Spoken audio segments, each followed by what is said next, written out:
ഈ plant origin ആയിട്ടുള്ള drugs നമ്മൾ ഈ സന്ധാന പ്രക്രിയ അല്ലെങ്കിൽ ഫെർമെൻറ്റേഷൻ എന്നുള്ളൊരു ടെക്നിക്ക് വഴി അതിനകത്തുള്ള സത്ത നമ്മുടെ അരിഷ്ടത്തിലേക്ക് ലയിപ്പിക്കുകയാണ്.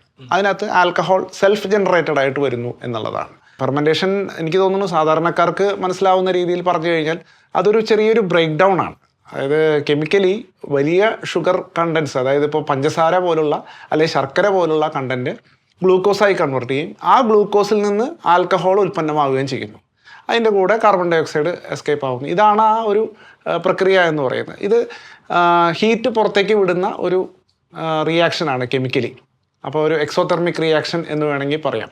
ഇതിവിടെ അരിഷ്ടത്തിൽ നടക്കുന്നത് പ്യുവർലി ഒരു അനൈറോബിക് ഫെർമെൻറ്റേഷൻ എന്ന് പറയുന്ന ഒരു ഇതാണ്. അതായത് അടച്ച് കെട്ടിവെച്ച് വായു സമ്പർക്കമില്ലാതെ ഉണ്ടാകുന്ന ഒരു ഫെർമെൻറ്റേഷൻ മെത്തേഡാണ്.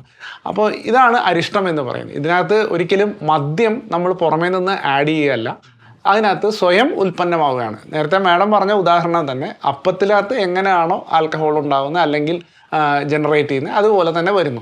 ഇതിനകത്ത് ആൽക്കഹോൾ എന്ന് പറയുമ്പോൾ നമ്മളത് പേടിക്കേണ്ട കാര്യമൊന്നുമില്ല. കാരണം അതിനകത്ത് 5 മുതൽ 9% വരെയാണ് അതിനകത്ത് ആൽക്കഹോൾ. അതുകൊണ്ട് തന്നെ മറ്റൊരു പ്രിസർവേറ്റീവും അതിനകത്ത് ആവശ്യമില്ല. അപ്പോൾ സിമ്പിളായിട്ട് പറഞ്ഞാൽ ഇതാണ് അരിഷ്ടം.